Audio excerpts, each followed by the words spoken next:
Alors du coup, aujourd'hui, on avait dit qu'on parlait de notre monde intérieur. Comment est-ce qu'il pouvait affecter le monde extérieur? Enfin, tu vois, le reflet, le Oui, miroir un petit peu entre l'intérieur et l'extérieur. oui, c'est juste. Puis C'est tout ça, à l'heure, on hein? avait aussi un peu dit qu'on pouvait le prendre dans les deux sens.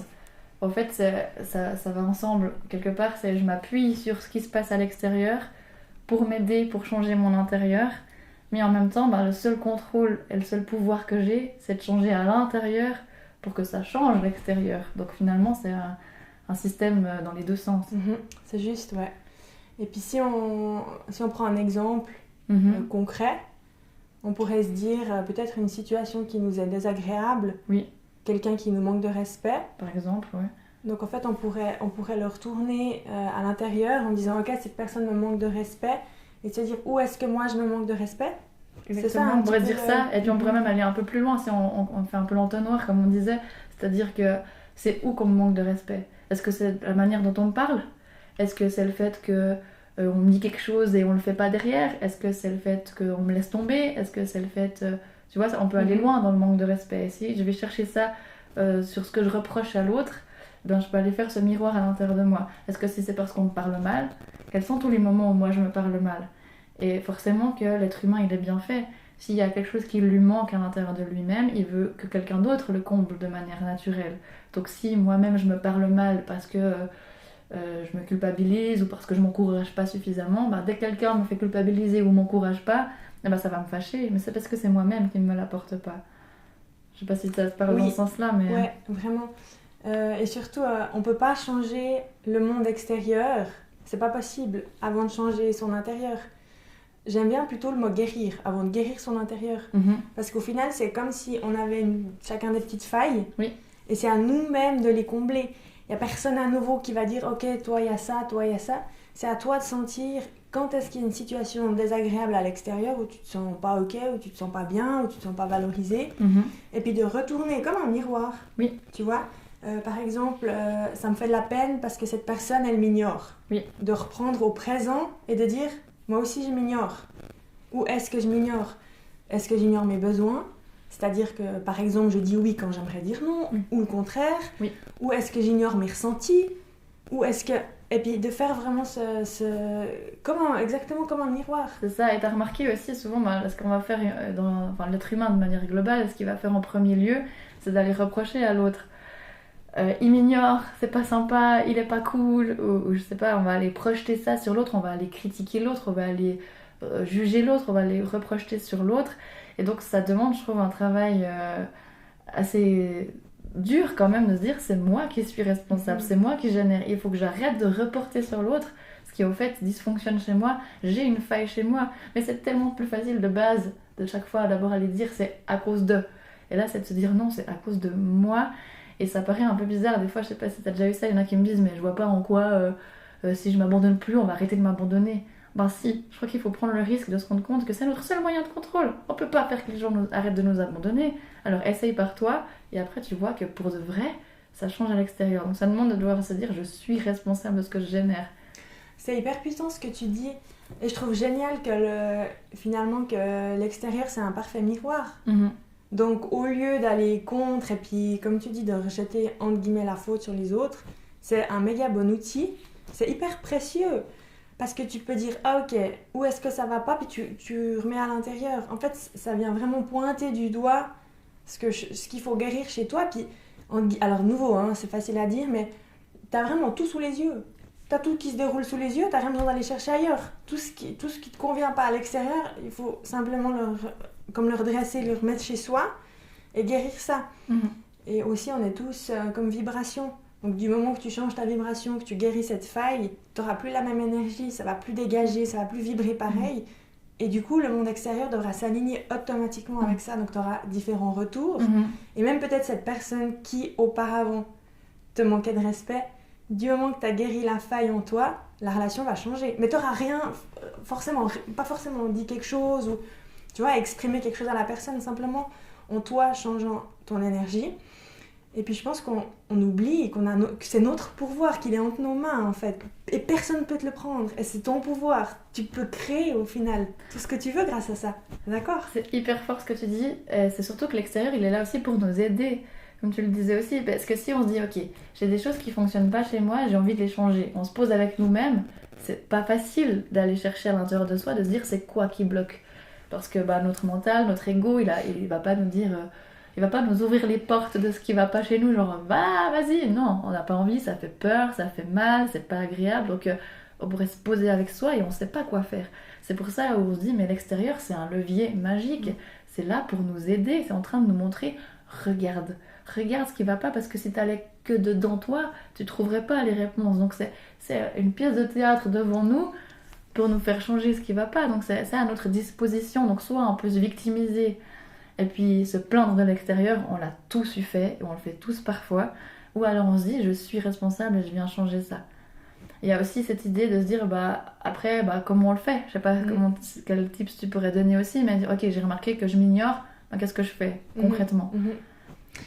Ouais, c'est vraiment d'aller plonger là-dedans. Peut-être, moi j'aime bien écrire. Oui. Tu vois, tu te dis, ok, ça me fait mal quand X ou Y m'ignore. Tu peux écrire et de nouveau de tourner au présent. Donc, c'est-à-dire que moi, j'ignore quelque chose en moi, de le poser sur un papier puis de le laisser. Parce que, voilà, des fois quand tu mets en place, il n'y a pas toutes les réponses qui viennent. Mais de laisser peut-être le petit papier quelques jours. Et puis, au final, il y a des réponses qui viennent. Ça peut être j'ignore mes besoins, de nouveau j'ignore mes ressentis, ou j'ignore voilà, que par exemple j'aimerais dire oui à cette personne, ou j'aimerais dire non mais j'ose pas. Qu'est-ce qui, tu vois? Oui. Et de vraiment ouais, je pense de laisser poser, parce que c'est pas évident non plus on a comme un inconscient qui dicte beaucoup quand même. Oui. Tu vois, et de le stopper. Oui. Et puis de se dire ok, maintenant je prends du temps et puis je regarde vraiment ce qui est dedans. C'est intéressant ce que tu dis, c'est cette notion aussi de prendre le temps, parce que dans notre quotidien, on a notre travail, on a la famille, on a plein de choses à faire. Ça demande quand même de se dire, je me pose avec moi encore une fois et je viens me poser ces questions-là de qu'est-ce qui bloque, qu'est-ce qui va pas, dans quoi je suis inconfortable. Il y a l'idée d'écrire, c'est hyper intéressant. Il y a aussi l'idée d'utiliser un petit peu ses émotions, pour ceux qui sont aussi à l'aise à écouter ses émotions. On disait, par exemple, la colère, ça me sert à mettre mes limites. Ok, quand quelqu'un me parle mal, je me sens en colère. Ok, soit ça me fâche, c'est dur à gérer, ou soit je me dis, mais bienvenue colère, qu'est-ce que tu es en train de me dire? C'est pas confortable que tu sois là, mais tu es en train de me dire que mes limites sont pas respectées. Donc je me sers du levier de cette colère de me dire, là, à ce moment-là, j'ai besoin de poser mes limites.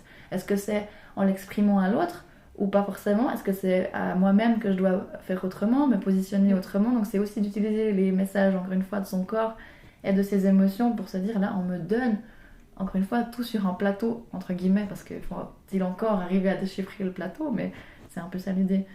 Exact. Et j'ai l'impression, je sais pas ce que t'en penses, mais que si tu règles pas les petites choses, c'est comme un effet boule de neige. Et puis plus, voilà, souvent t'as des situations, tu vois que c'est inconfortable, mais voilà, t'en fais rien parce que c'est trop dur, t'as pas le temps, ou bien faut changer trop de choses, faut mettre en place trop de choses pour que ce soit plus agréable. Et du coup, tu dis, ok, je ferme les yeux, pas grave, je continue comme ça. Et puis, plus tu laisses, entre guillemets, traîner, plus les impacts sont grands. Et un beau jour, tu te prends le mur et t'as plus le choix. C'est ça. Si je reprends mon exemple de la colère, on pourrait se dire, on manque de respect une fois, j'ai un peu de colère. Ok, mais je fais rien. Je la laisse, ma colère là, j'en ai rien fait, juste je me fâche à l'intérieur de moi, il est pas cool celui-là, non. Ok, après ça se reproduit sur des paliers encore plus grands. Ma colère, elle regrandit. Encore et encore et encore, parce que la colère, elle va pas me lâcher jusqu'à ce que j'ai vraiment mis mes limites. Donc après, ça va stagner dans les endroits de mon corps, ça peut créer, comme on disait l'autre fois, des maladies, ça peut créer des gros blocages. Et ça me fait penser aussi qu'il y a les blocages que les autres nous montrent, comme on est en train de le dire là, mais il y a aussi les blocages par rapport à des choses tout à fait concrètes. Je sais pas si d'un coup il y a une situation qui se bloque au travail, ou où on n'est pas bien, par exemple, toujours avec les mêmes personnes ou dans un lieu. C'est aussi des messages à saisir, je sais pas ce que tu en penses. Oui, et je pense qu'il y a vraiment... on peut appliquer ça dans toutes les situations. Ça peut être un collègue qui manque de respect, ça peut être, ok, j'arrive pas à avancer dans mes projets personnels, il y a quelque chose qui bloque. Où est-ce que moi je m'auto-bloque, entre guillemets. Et puis surtout, ça je pense que c'est bien de le souligner. Si des fois tu n'arrives pas forcément à avancer dans un projet puis que tu fais tout pour que ça aille, il y a aussi tout ce qui est de la part de l'inconscient, qu'on oublie de temps en temps, tu vois. On a tellement un inconscient qui est puissant qu'alors bien sûr consciemment tu mets tout en place pour que ça fonctionne, mais il manque le petit truc. Et là, c'est de l'ordre de l'inconscient. Oui. Et de nouveau, je pense que de toute façon, on peut tout le temps se faire aider, mais tout ce qui touche de l'inconscient, c'est important de se faire accompagner parce que soi-même, c'est compliqué d'accéder aux mémoires, d'accéder à ce qui s'est passé avant, tu vois. Et encore une fois, comme le mental, il veut nous protéger, il va fermer encore une fois les portes à cet inconscient. Donc c'est vrai que là, ça demande de quand même savoir se dire peut-être je viens demander un peu d'aide parce que à ce moment-là, il faut que j'aille voir qu'est-ce qui se passe dans l'inconscient, pourquoi est-ce qu'on me protège. Et là, on va ouvrir la porte sur ces blocages.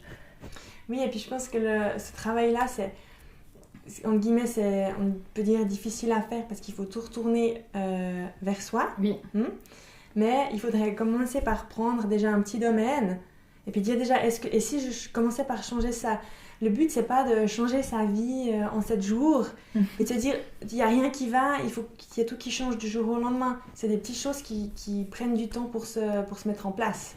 Parce que déjà, le cerveau, il n'a pas comment dire, tu vois, quand tu te stoppes, tu penses quelque chose et d'un coup, tu te stoppes et tu dis, ok, non, mais attends, là, maintenant, c'est là qu'il faut que je prenne la décision. Il faut que je dise oui, ou il faut que je dise non, ou il faut que je m'affirme. Et c'est vraiment d'écouter cette petite voix puis de mettre le stop au bon moment. Et ça, c'est un travail qui se fait tous les jours, petit à petit. Tu peux pas d'un coup tout changer et puis se dire je suis nulle, il n'y a rien qui va. C'est vraiment step by step. C'est petit pas par petit pas, t'es d'accord? Je suis hyper d'accord, j'ai même envie de dire que c'est le travail d'une vie. C'est notre rôle surtout de chaque fois le réadapter. On n'a jamais fini avec ça et je sais pas si tu as remarqué, mais c'est souvent aussi sur les mêmes sujets. Ouais. Si je prends un autre exemple, c'est oser être visible, par exemple, qui pourrait bloquer. Ok, donc je fais un travail pour oser être visible et puis ça marche sur certains sujets et puis tout à coup, hop, je me rebloque. Parce que j'ai passé un palier et il faut que je repasse un deuxième palier sur les mêmes sujets de j'ose me montrer, j'ose être visible. Je suis allée chercher dans mon inconscient, pourquoi est-ce que j'ose pas être visible, quels sont les problèmes derrière, etc. Et chaque fois on passe des steps comme ça et à chaque fois c'est notre rôle de nous réadapter. Ok, là ça rebloque de nouveau. Là aussi on peut s'aider de son corps qui bloque, on peut s'aider de ses émotions, on peut s'aider de ce qu'on connaît de soi petit à petit. C'est finalement apprendre à se connaître. Exactement. C'est aussi créer son mode d'emploi. On y est, c'est voilà. bien pour ça qu'on parle de ça. Exactement. Et puis le mode d'emploi, il se crée tellement en s'appuyant sur l'extérieur parce que c'est uniquement en regardant à l'extérieur ce qui bloque que tu peux voir chez toi ce qui va pas. Et puis c'est aussi dans le contraire, donc à contraire, se dire ok, qu'est-ce qui fonctionne à l'extérieur? Ça veut dire que c'est validé chez moi. Oui, c'est aussi. pas de se dire tout le temps oh ça bloque, il faut que je vienne travailler, mais aussi de se féliciter puis de se dire ah mais super, là ça roule, ah c'est que chez moi à l'intérieur là ça roule. Tu vois, et de prendre ça comme un levier puis de se dire ok, si j'ai réussi ce sujet, je réussis l'autre. Clairement. Si je réussis dans ce domaine-là, je réussis dans l'autre, c'est sûr. C'est aussi la preuve de nos progrès. Je sais que ce sujet c'est compliqué pour moi, j'arrive pas à dire non par exemple. Ok, là j'ai réussi à dire non, et puis il se passe rien en face. Il n'y a pas de danger, j'ai une plus belle relation. Waouh, bravo. Là aussi je prends le temps de me féliciter et de dire ça marche. Comme par magie, par miracle, les choses extérieures changent et on peut aussi se féliciter effectivement. Encore heureux qu'il faut qu'on aille aussi valider ces aspects positifs. Et puis c'est d'oser aussi changer finalement. Oui. Tu vois, parce que l'ego il résiste. Parce que lui il veut en guillemets te garder dans la petite prison dorée. Et toi t'arrives là, tu fais tout péter. Tu vois, c'est hyper inconfortable. C'est hyper inconfortable, mais peut-être de prendre, comme on disait, un sujet, un truc, commencer par le tout petit truc et après changer le reste. Faut pas commencer par le plus gros truc et se dire mais comment je vais faire. Ouais. Vraiment c'est petit pas par petit pas et c'est ça qui amène finalement, après des années, comme on disait, au changement. Oui, c'est ça. Donc finalement on pourrait se dire que toutes les choses qui bloquent à l'extérieur, qu'elles soient relationnelles, concrètes, matérielles, financières, qu'importe les domaines, finalement, nous sommes responsables si elles bloquent. Exactement. C'est un peu ça, mais c'est pas évident à se dire non plus. Après, ça veut pas dire que c'est que de notre faute, c'est vraiment pas dans ce sens-là. C'est plus se dire, j'ai le pouvoir de changer les choses. Je crois bien que tu nous disais, on n'est pas là pour souffrir, c'est que justement, on a le pouvoir de se dire, il y a un truc qui bloque, est-ce que je reste là-dedans ou est-ce que c'est moi qui suis dans la puissance de pouvoir le changer? C'est un peu le but. Et par rapport à ce que tu disais au mental, et puis à l'ego, tu te souviens, on parlait aussi de ces deux petites voix. Il y a l'intuition qui me dit un truc, là il faudrait que j'arrive à dire non. Et puis il y a le mental qui fait t'as pas le droit de dire non parce que si on t'aime pas, et puis si on te juge, et puis si on te si, pour mille et une raisons, on a tous le si qui peut nous dire des choses bien différentes. Donc c'est faire un tout petit peu violence de dire là je sais que je devrais dire non. Puis parfois j'y arrive pas, puis tant pis. Puis c'est pas grave d'avoir cette bienveillance avec soi, de se dire mon mental il a résisté parce que c'est dur pour moi de dire non à ce moment-là, mais je l'ai vu au moins. Si je me suis pris le temps de me poser la question, j'ai vu que j'aurais dû dire non, je ne l'ai pas fait, peut-être que je peux m'encourager et puis de d'y arriver la fois d'après. Je trouve qu'il y a un peu cette tendance à être négatif avec son mental. Il est pas cool, il résiste, il a plein de croyances, nanana. Non, on pourrait aussi se dire, il est là pour m'aider. Parce que les autres fois où je devais dire non, j'ai eu mal, ou parce que c'est pour nous protéger, donc on pourrait se dire, si je m'encourageais, je sais que j'arrive pas à dire non, donc la petite voix du mental qui dit, t'as pas le droit de dire non, finalement on lui dit, mais j'entends que t'as peur, mais tu peux y arriver, tu vas y arriver, viens, je te prends par la main, mon petit mental qui a peur, et on va y arriver à dire non aujourd'hui. Et tu sais, rien que le fait de se rendre compte qu'on a ce pouvoir-là, de conscientiser, ça donne déjà un déclic, tu vois. Rien que de se dire, ah mais en fait si je change à l'intérieur, ça veut dire que ça peut débloquer l'extérieur. Rien que de se dire ça, en n'ayant rien commencé, mais juste en prenant conscience, t'as déjà fait 50% du truc. Parce que tu sais que le pouvoir, il est entre tes mains. T'es pas en train de donner un pouvoir à quelqu'un, de dire, tiens, je te donne ça, et puis, entre guillemets, tu donnes toi. Et c'est pas comme ça que ça fonctionne. Mais tu gardes toi à l'intérieur, et puis au final, ce qui se passe à l'extérieur, entre guillemets, c'est un reflet de l'intérieur. Ça veut pas dire que tu dois donner. Tu vois, tu donnes pas ton cœur, tu donnes pas tes bouts de toi. Alors tiens, moi je te donne un bout de moi là, j'espère que tu en prendras soin. Moi je te donne... T'es d'accord? Mais complètement. Tu gardes tout et puis tu changes, c'est toi qui changes. Sinon c'est remettre du pouvoir dans des choses où il n'y a pas lieu d'être. Mon travail ça se passe mal, mais c'est difficile, etc. Oui, peut-être mon patron est méchant, c'est peut-être bien réel qu'il est méchant, c'est pas de ta faute s'il est méchant. Mais maintenant t'en fais quoi? Est-ce que tu es d'accord avec ça? Est-ce que tu restes là? Est-ce que tu as moyen de changer, de partir, d'en faire quelque chose, de peut-être mettre en place des choses là-bas, qu'importe. Mais c'est de se dire, c'est mon pouvoir, je suis pas en train de subir une situation. Si je la subis, c'est ok, mais je choisis ce que j'en fais derrière. Donc c'est ça, c'est trop bien de se dire, à tout moment, on n'a rien à subir. C'est pas forcément facile d'un coup, on peut le subir un temps jusqu'à ce qu'on se dise, attends, maintenant j'en fais quoi? Et je suis souverain de ce pouvoir-là, en fait. Et avant, tu sais, on parlait d'oser changer, la peur du changement, la peur que ça engendre. Oui. Ça serait intéressant de plonger dans le sujet des peurs. Je crois que c'est pas mal parce que c'est pas confortable d'aller dans les peurs et je pense qu'il y a beaucoup de choses à dire là-dessus sur comment est-ce que on met son petit équipement de plongeur et hop, on saute dans la peur, c'est pas évident. Du coup, plonger dans nos peurs, ça te dit pour la suite? Moi, je crois que c'est pas mal. Il y a assez de choses là où on peut échanger là-dessus. Je crois que c'est bien. Top. Nickel.